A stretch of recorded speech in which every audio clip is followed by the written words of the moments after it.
And I remember this was super early. I just moved there. It was raining, it was raining a ton. And I got back to my car in the parking lot. I opened the door. I chucked in that little Padfolio thing with the signed contract, and I literally closed the car door and I danced like a madman in the rain.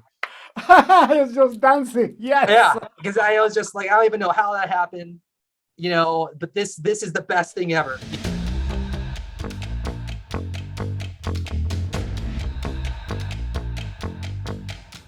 Welcome to another episode of Break Free with your host, David Mancilla. In this podcast, we focus on interviewing amazing people that are living life in their own terms and what was the path that got them to that beautiful experience they are having right now. So today I have with us Jason, an amazing personality. The way that he brought up his life to where he is right now and where he is right now is just remarkable. So Jason, welcome to the podcast. Hey, I appreciate being here. I'm looking forward to it. Fantastic. So Jason, for the audience, can you tell us your name and where do you live and what do you do for a living? Yes, yeah. So my name's Jason Arriaga. I live in Phoenix, in the Phoenix, Arizona area. So Mesa, Arizona, to be exact. And I have my wife and I co-own an independent insurance agency in the property and casualty insurance space called Arriaga Insurance Advisors. And we have a startup that we're focusing on launching called Influential Lifestyle Insurance. So that's kind of the space that we're in business. So you started working at 10 years old. You look so young to have an insurance agency already. Oh yeah, I think it's I'm 43, so I think I'm the beneficiary of some good genes. So I am half Korean and half Mexican, so Corexican, if you will. And both of my parents are doing pretty well. My mom still looks, I mean, she looks at least 10 years younger than she actually is. So I think that's just good genes and clean living. Beautiful. So let's take a trip back in time. Okay. I want you to remember your last year of high school. Where were you at and what was in your head? What did you wanted to do when you were in the last year of high school? Oh man. So this would be 95, 96. This is Arizona. So it's hot, it's the desert, but it is the height of grunge culture. The Seattle grunge scene is all over the place. And I think, I look back, I guess, at my high school days in that last year, I was never like a very studious kid. Um, so, I mean, my friends, I think, were just much harder workers and probably just in general, smarter. But they were just great school. They were just great students. And I think for me, David, it was kind of like, what's the least I had to do to get an A, on just about everything.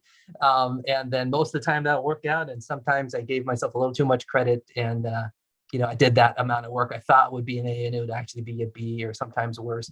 But I did well in school. I think mostly just, I was just having fun. I didn't give a ton of thought, honestly, to the future.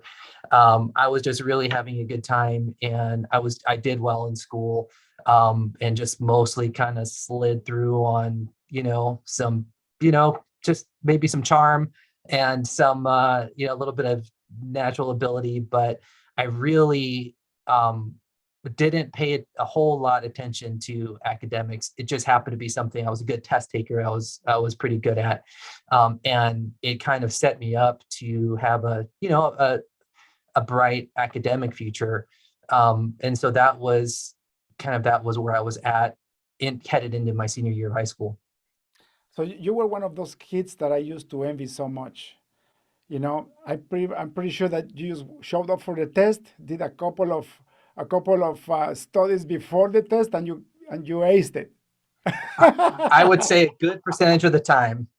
So, but definitely, I wish I could say that was, that happened every time. But um, I think, at the same time, though, I kind of, you look back and you kind of cheat yourself a little bit out of the full experience of those things, and it didn't, I went into post, high school, like real life, without some of those habits, though, those like habits of like hard work and habits of really applying, myself.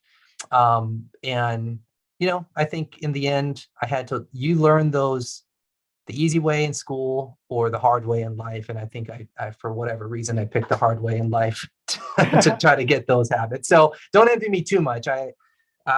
Those things, those habits kind of cost me a little bit. But you know what? I actually picked both because it was very hard for me to get good grades in school, and it was very hard to me to go through life. You know, but Yeah. the one thing that I had was perseverance. So Yeah. I was always the slowest learner in the class, but I will die before I will lose a subject, if that makes Yeah. sense. Like That I will totally. I Yeah. will have to study 10 times more than my friends, but at the end I Hmm. ended up with better marks because I had more perseverance. Yeah. Yeah. And I did not have that quality. I was a bit of a quitter when I lost interest. Mhm. And that was, that was early life, right? I mean, that's kind of where I was at Of that course. time. So yeah. What did you do after school? Did you go to university or you just started working or?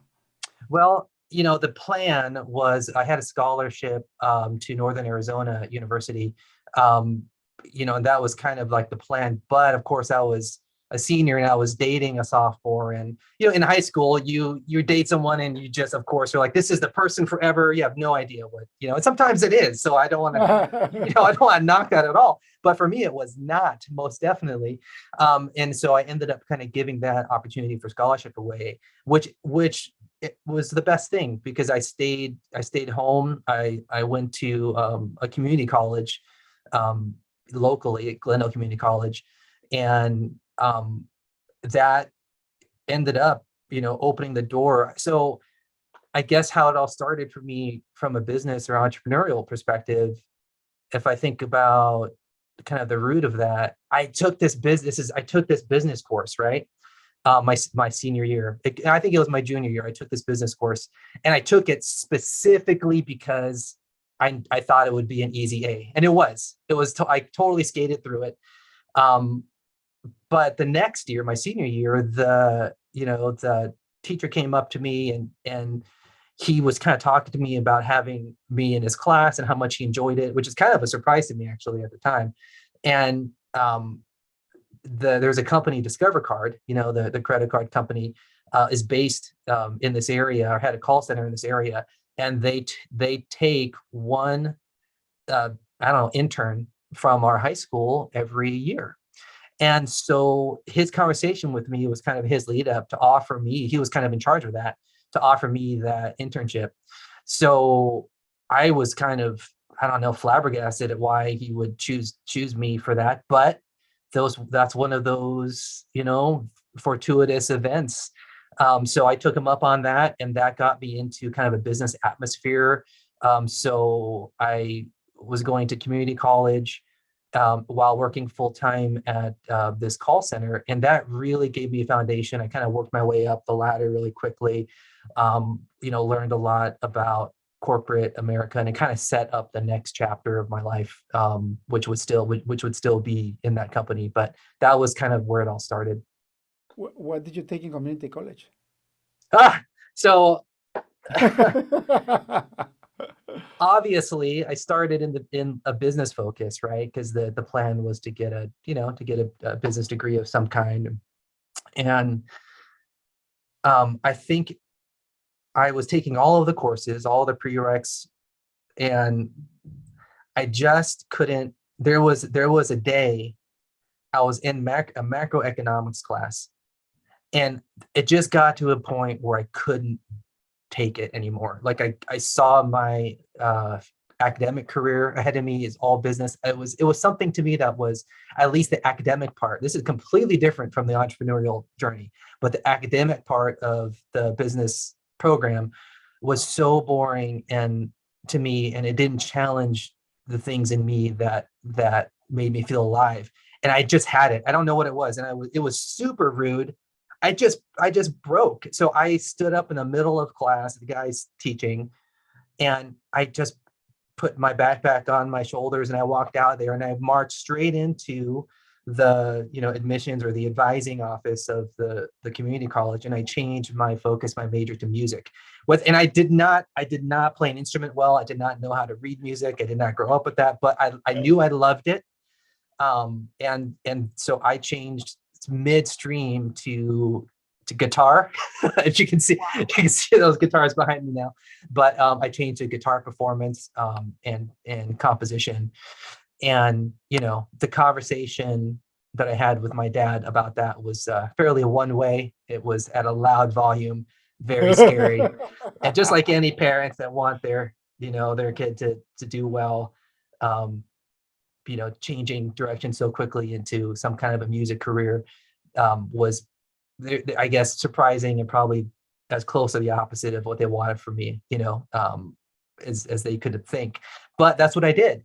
And I loved it. I picked it up really quickly. And, there's something about, and I think this also has some, elements of the entrepreneurial journey. There's something about being in a room and being like the person that knows the least, and you're surrounded. Because even in that college atmosphere, I went to being in a business course where I was sleeping through it. And a lot of people were struggling, like trying to get the concepts and all of this stuff. And then I put myself all of a sudden in a room where I was the smallest fish in that pond. These were people that could read and play music at a very early age. They had done all, this was their career that they had established a long time ago. And here I am with really no skill, no capability, but that environment challenged me to learn really quickly, and be really disciplined. And I think that was the shortcut for me. And I can still, I haven't thought about it really, but I can see how that risk of putting myself in a situation where the community that I was a part of and the environment what I was in was so drastically different, and it forced me to sink or swim quickly. And so that's what I studied. I studied music for about a semester and a half. I picked up the guitar pretty quickly and started to get some success with that collegiately. And then all of a sudden I had an opportunity that moved me to Seattle. So, and that was the end of my schooling, my formal education. That was it. Didn't even get an associate's degree. But talk about a deep life lesson. And for everybody that is listening, this is key. When you are the biggest fish in the pond, you are in your comfort zone and you stop growing, right? And this is everything in life. In life, it's about this. Like every time that I actually grew to a point that I was the biggest fish, number one, it got boring pretty quickly. And number two, it was very comfortable. It was nice to be there, but nothing grows in your comfort zone. Right. So now on purpose, I try to make sure that every group I belong to, I'm in the first, in the first, at the bottom of the pool, right? I have to be one of the smaller fishes. Yes. Yeah. There's a huge value to that. I totally agree. The problem is that it's getting harder as you grow. It gets harder and harder to find a pond big enough for the smaller fish. But throughout your life, if you really want to grow, I think that's the best way to do it. It's scary, it's the unknown, but also there is something beautiful when you do that, and it's called proximity. And proximity is power. If you want to become somebody else, you have to live in the place. You have to be close to in the place where the people that have what you want live, right? And then 100%. It's a lot easier because then you start getting mentors. You start getting like your standards gets raised automatically, and there is nothing but growth. And it's hard, and it's horrible, and you have to kill your ego, right? Yes. Because when you're the smallest fish, my God, everybody else looks better and bigger than you, and that hurts, right? Yeah, absolutely. I think for me, the challenge in making those commitments to get in that kind of environment is always fighting the feeling that you don't belong there. And I think that's a huge hurdle. And every time that you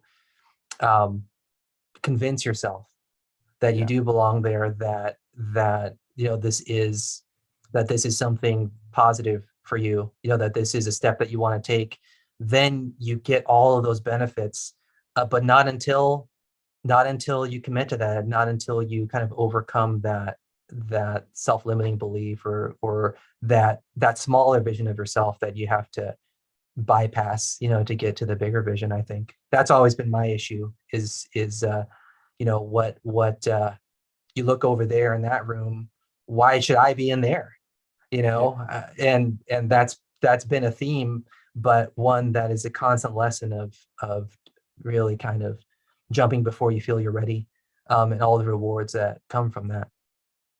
Another thing that is fabulous is that you graduated with a music degree, you were in business, and yet you are super successful. What do you have to tell about people that maybe are approaching philosophy, music, anthropology, those subjects that are more arts and not so much science or business, and they are thinking what you thought. Oh my God, how am I going to make a living Yeah, with a music degree, yeah, right?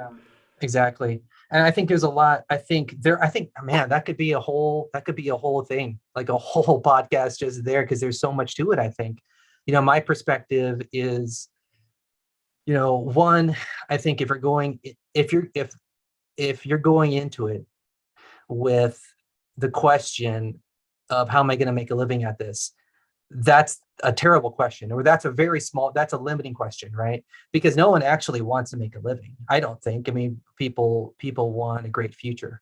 They want to transform, and transforming has really nothing to do with like making a living, right? So one is tied to fear, and one is tied to purpose and potential. So I think that's the first part of it. I think the second thing about like incorporating the arts, or looking at something maybe more alternative than what might be obvious, is, you know no matter what you do, there's an element, you're going to work with people, and people want to work with interesting people. And I think the times in our culture where the expectation was like, to succeed in business, you have to be like the straight laced, guy or gal with the suit, and the, nice and polished and perfect, with the nice degree behind them, have all of the answers. I mean, that time is over. Yeah. What people I think our consciousness as a culture has evolved to, like, we know that's BS. What we really want Exactly. is to work with people that can solve our problems, Uh-huh. and that challenge us, and that are interesting. Yeah. And so I think, by if your dream and what you believe God has put inside your heart for your life involves music, or it involves writing, or it involves acting, or it involves something with that's not just business, then what happens is you become more fulfilled. It works for me that it all ties together, because the things that you learn, like the things that I've learned in music, are completely applicable to business. The concepts, the drive, the wins, the struggle, the disciplines, there's just so much in common between these pursuits, that you increase your capability in something that you thought maybe was not directly correlated to, maybe your chief aim. But in the end, it all works together. So I think that limiting yourself to, you know one particular way, one specific path that you've predetermined, um, I think you miss out, not only, I think, on so many opportunities that are byproducts from combining pursuits, or pursuing multiple things that really have to do with what your passion is, but it's also probably a lot more of a grind, a lot more boring, when you don't allow those things that you love to be involved. Or what for me was, always saying the if when, like, if this happens, that's when I'm going to do this. Or, I'm going to start playing music again when we have this amount of revenue, or I reach this point in my life, where it really could be a key to some breakthroughs or some profitability, to do those together and apply the lessons that you're learning to each other, At the same so, time. At the yeah, same at the time. same time. So, and it's just, I think, a much more fun way to live. And when you achieve any kind of success without fulfillment is the Hmm. ultimate failure, isn't it? Yeah, a hundred You're percent. not fulfilled. There is no money in the world that can make you happy. Yeah, Right? right. So Yeah, so I agree completely. right? So Yeah. what happened to in Seattle that you moved? So you graduated and then you moved to Seattle? So I was, yeah. So I was working with Discover Card, and I had kind of, I don't know, advanced. Became a manager, and then I moved into like a fraud investigations team, and then that was really cool. And then that kind of set up this opportunity to be a sales executive, like an outside sales rep, essentially, right? And the territory was Seattle. And back then, I mean, I did not anticipate getting that job.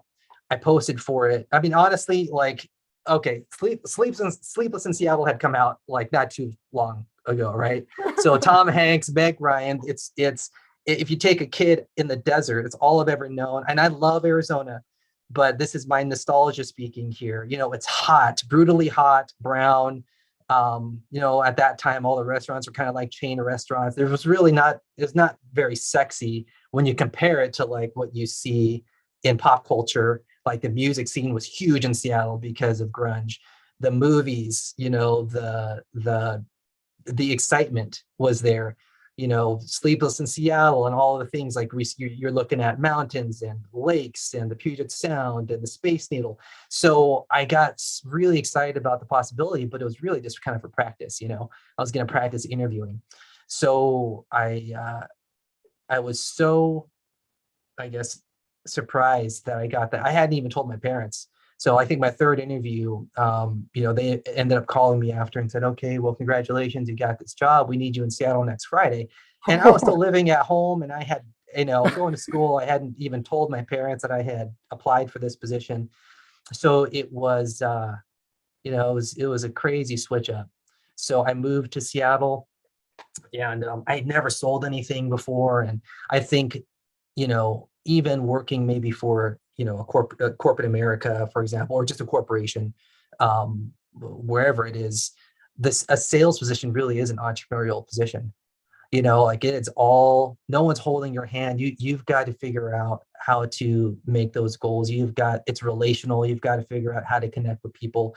You have to figure out how to communicate value to someone, how to assess needs and things like that. So even if you're working for someone else, it's an entrepreneurial pursuit.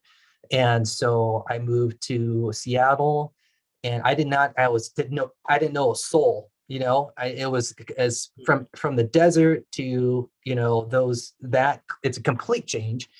And I didn't have a sales manager there for at least a year. It was probably closer to 2 years. Never had quote unquote sold anything before. And I was kind of thrown into the fire out on my own in Seattle, you know, within, you know, really 4 weeks when I even saw that job posting. So it was a night and day change for sure. And how did it go? I mean, number one, I love what you say, right? That like every sales position, even is a big corporation, is an entrepreneurial experiment. I truly believe now, with with these 50 years in this planet, that I truly believe that everybody, especially people that go to business school, they should get trained on sales and Mhm. get placement on sales, like sales placement in a company, because sales makes you or breaks you. And if Yes. you are an entrepreneur, you are the first one that starts selling. Right. And Exactly. the bigger the company grows, the more the entrepreneur has to learn how to sell more and create a sales team underneath and create the funnel. And like this Mhm. is the life of an entrepreneur. And I remember like when I started my business, I was an engineer. I was a software architect. And I saw salespeople as these low end positions, thinking, I don't know what I was thinking. And then when I realized that if I needed to, if I wanted to survive and thrive, I needed to learn how to sell. I immediately hired a professor from the local university to teach me one-on-one how to sell, and that's how I Wow. started, right? Yeah, Because I I could have used that idea couldn't actually. sell anything, like he told me at least it was the funnel, lead generation. He told me the structure, Hmm. and everything else is history. But I had to reach out to this professor that was a consultant too, and he actually customized the sales training for me alone. Yeah. Because I was like, I have no idea how to sell, how to approach people, how to add value. I mean, I knew how to add value from the software side, like I Yes. was the best, but how do I actually catch the people that need my services? That's a different story. How Yeah, it did it go is. for you? Well, I wasn't smart enough to think to myself, I don't know how to do this. I should find someone to help me do this. That never crossed my mind.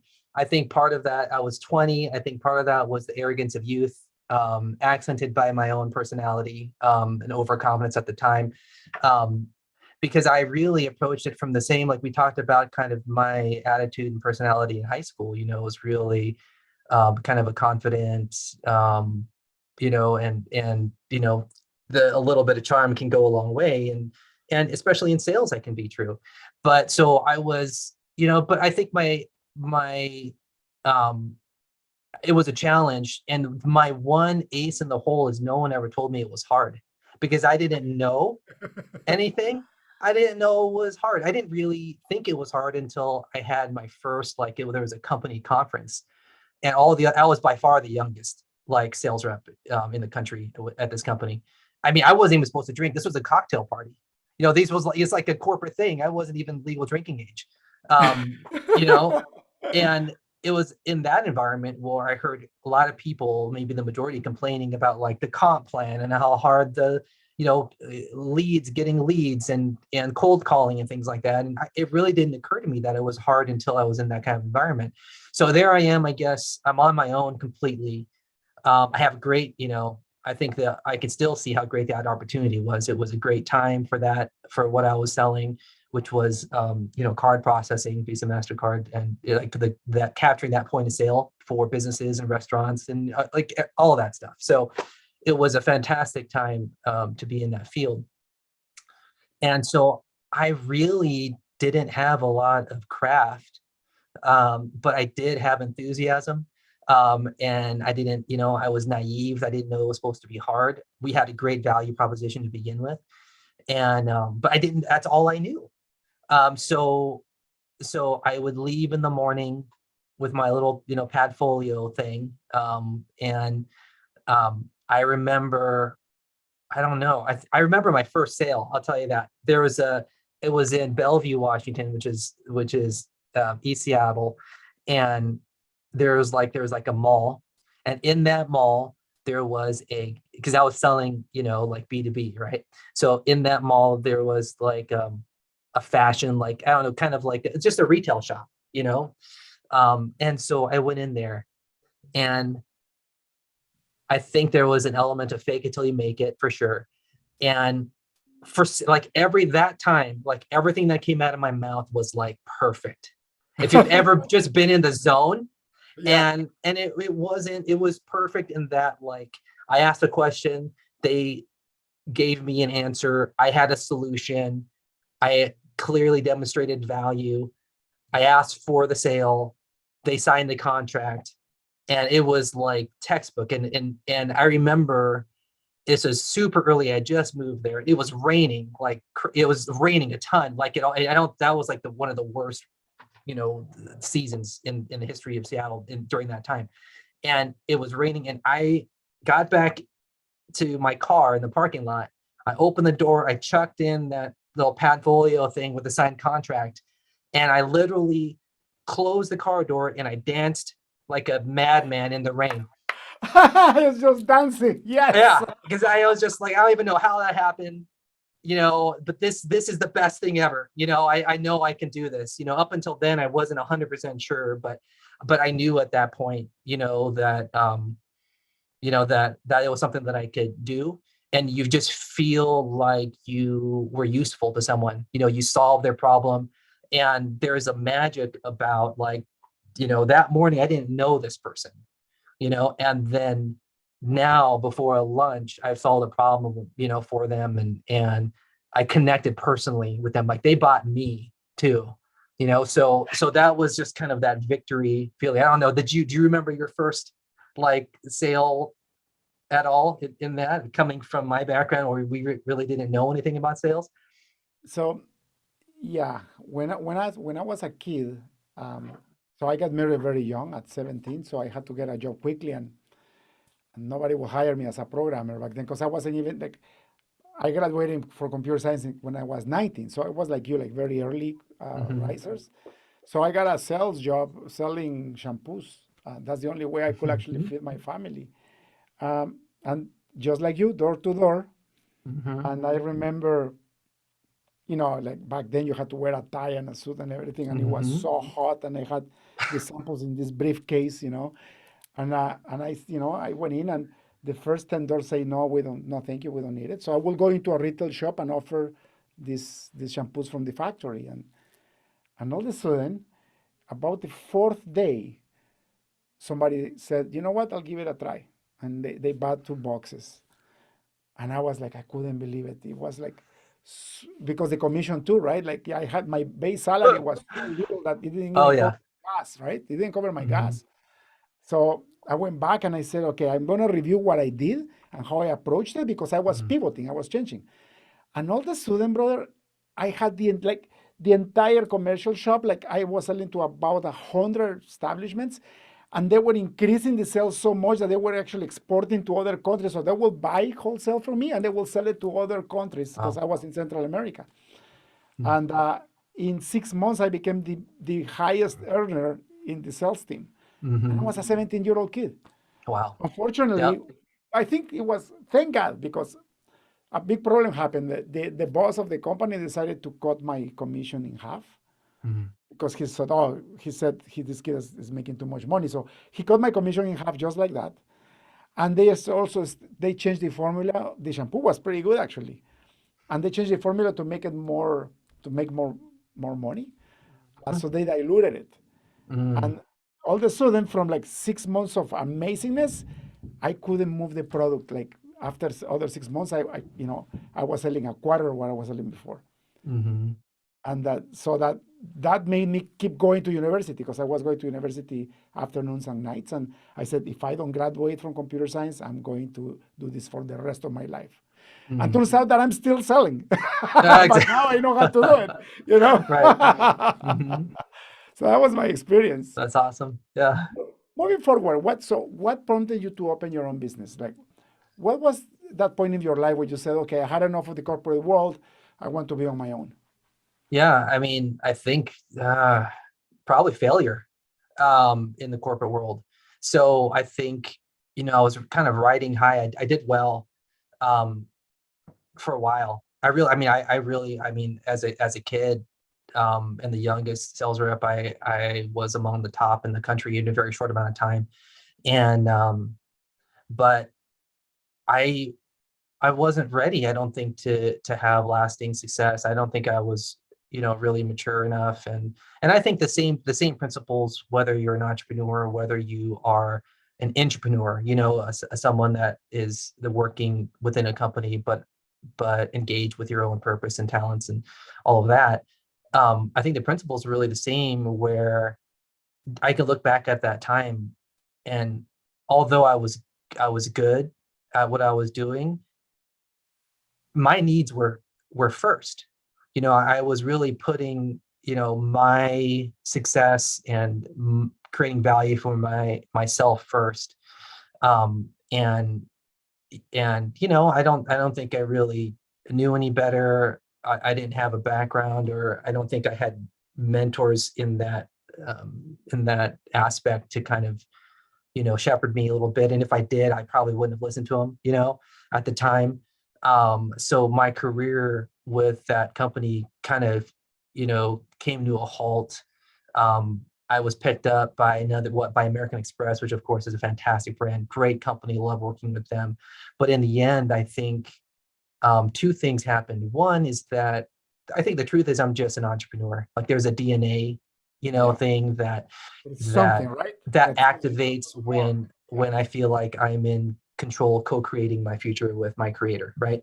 So I just that's who I am. So that's the first thing.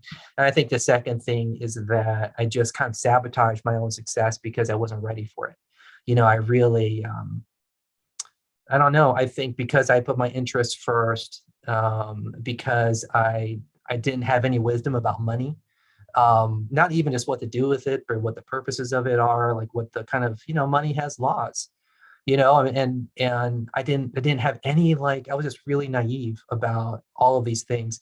So so I think in the end, a lot of things kind of happen at the same time, where I was learning some tough lessons, And I ended up understanding that I think if I was going to have lasting success, I needed to, first of all, I needed to kind of make my own way, and work for myself. I think part of that was fear. I didn't really know if I could succeed working for someone else again, or, I mean, I think I was hireable for sure, but I just felt like I wouldn't be fulfilled continuing to kind of go from career to career or to job to job. Um, there was just something calling me to a different, way of life. Yeah, so I ended up,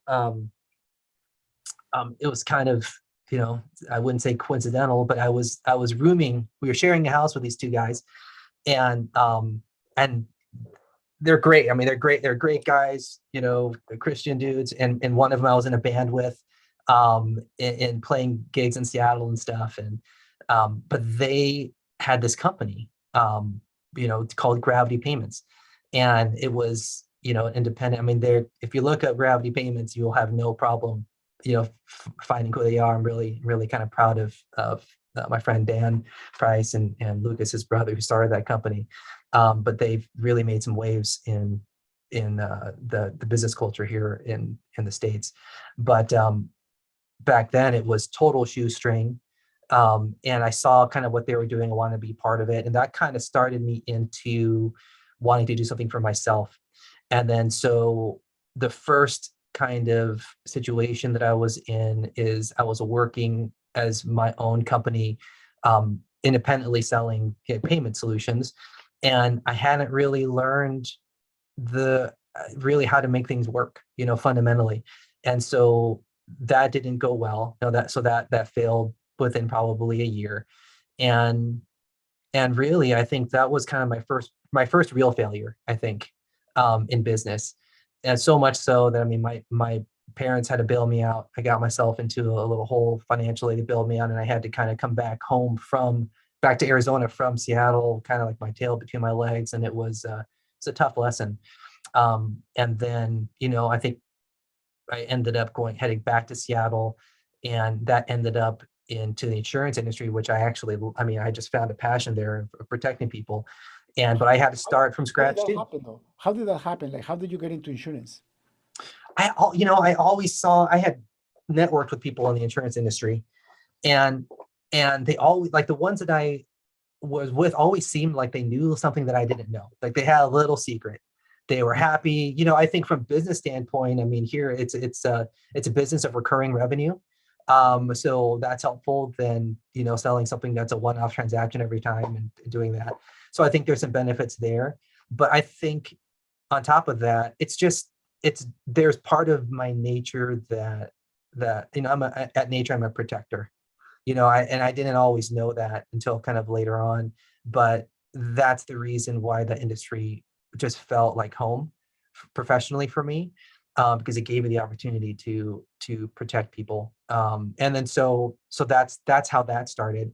And then so it started in like term life insurance, which there's not a lot of money in term life insurance, to be fair, especially starting out. But I really, there's a huge value to it, and that's how I started. And so during the day, I would sell, and work on the business. And at night, I took a job as a security guard because it's the only thing that I could do that would be like a graveyard shift. To pay the So bills. yeah, so Because you grew more sometimes practice. Yeah. yeah, exactly. So sometimes I'd be walking downtown Seattle and going in and out of buildings. And a lot of times, which would be my favorite times, I'd be basically in a fancy building under construction, babysitting kind of like a fire panel, making sure the place doesn't burn down. And that whole time, all night, I would be reading. I'd be reading great books by whatever, like Napoleon Hill and Tony Robbins, and like all of the authors that are at kind of required reading sometimes of entrepreneurs. And that really got me fired up. So I grinded that out, and I got it to a place where I was actually making enough money. I quit that security, guard job. And then things really started moving. And then one Thursday before Easter, my dad calls me. I'm an only child. And, my dad he's a tough guy. I had never really heard him or seen him cry before, but I could tell in his voice, I mean, he was really emotionally struggling. He told me that he was diagnosed with stage 3 bladder cancer, and that he'd been given, 50% chance of making it 5 years, and even if he had, the treatment, he would basically have a bag to roll around with him the rest of his life. And it just wasn't a great situation for him. And, but that instinct in me, that protective instinct in me kicked in. And within 26 hours, I mean, I packed everything I could pack in my car. And overnight, I moved back here to Arizona to quarterback his cancer treatment. And, it was a really difficult time. It was a year of touch and go. My dad, thank God, he's in remission still, he's doing well. Oh, wow, that's amazing. Congratulations. But yeah, thank you. I mean, it was a huge load off, but it really was kind of a window into kind of one of an ability that, I have is strategy.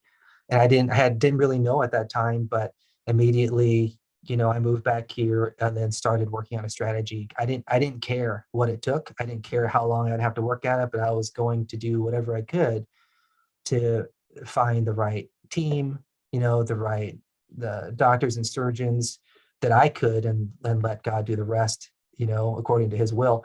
And fortunately, I mean, we went a lot of places, but I found this one surgeon at UCSF in San Francisco that was doing back then like a radical treatment called neobladder surgery, and which is standard today. But I got my dad into UCSF, and that team, was responsible for really the medical treatment that saved his life. So, but for me, entrepreneurially, I had to start all over again. I mean, You had your clientele in one place, and now you moved to another place. Yeah. So and you were finally doing well. You're finally doing good. Actually. And of course, at the time, it appears like it's a huge setback, but the reality is it was a blessing, because that got me into the property and casualty side of the business, and the independent, side of the business, which has been my home, and a really exciting field for me. So that's kind of what started, ended up starting the agency that we have now, which is, given us a foundation for future ventures in this startup.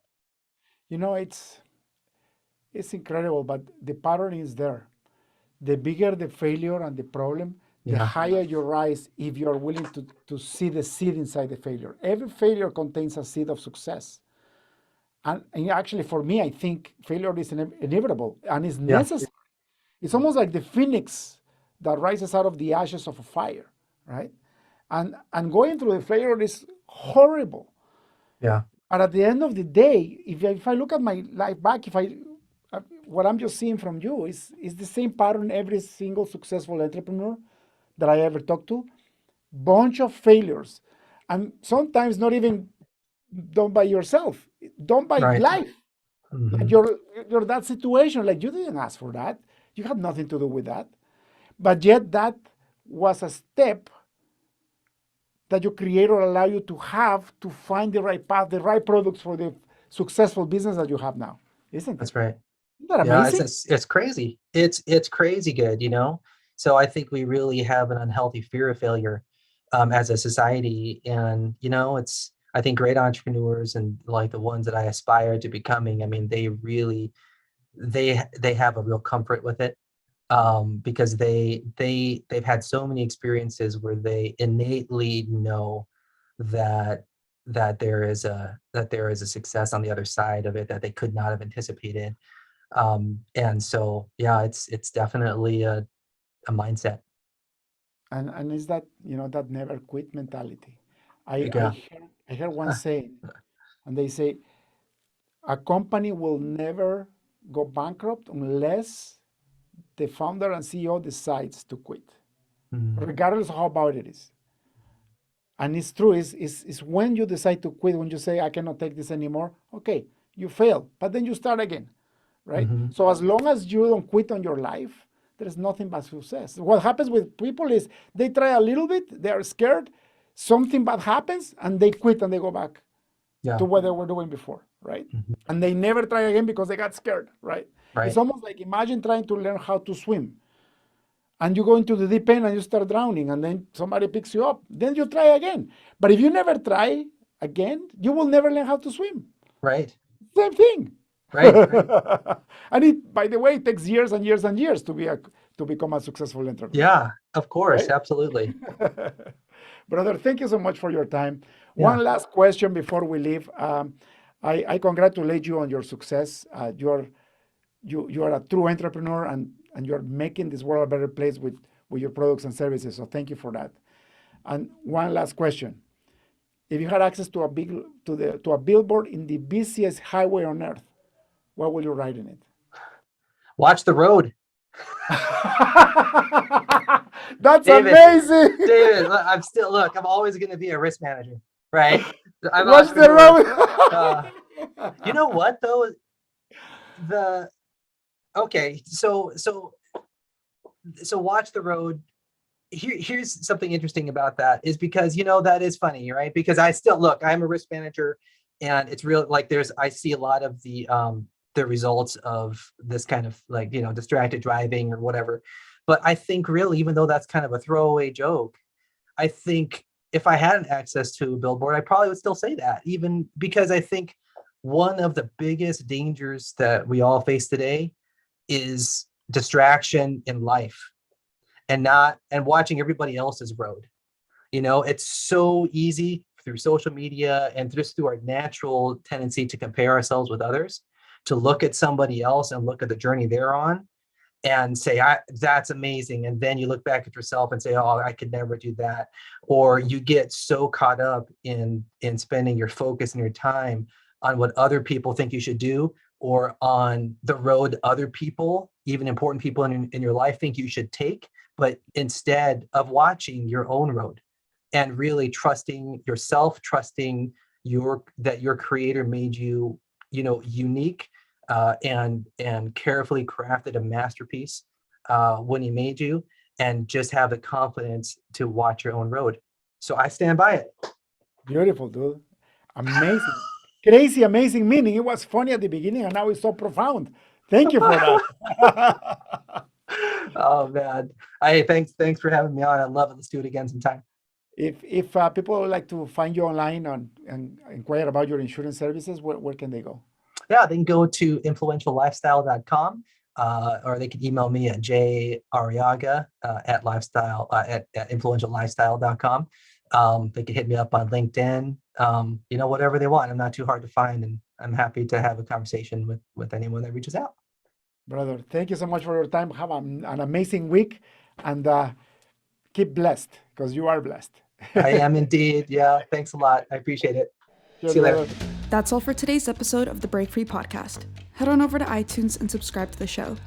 Starting your own business can be tough, but it doesn't have to be. Visit davidmansilla.com to pick up a copy of the #1 international best-selling book, Breaking Out of Corporate Jail. Expand what you consider to be possible and reach your full potential. And join us on the next episode.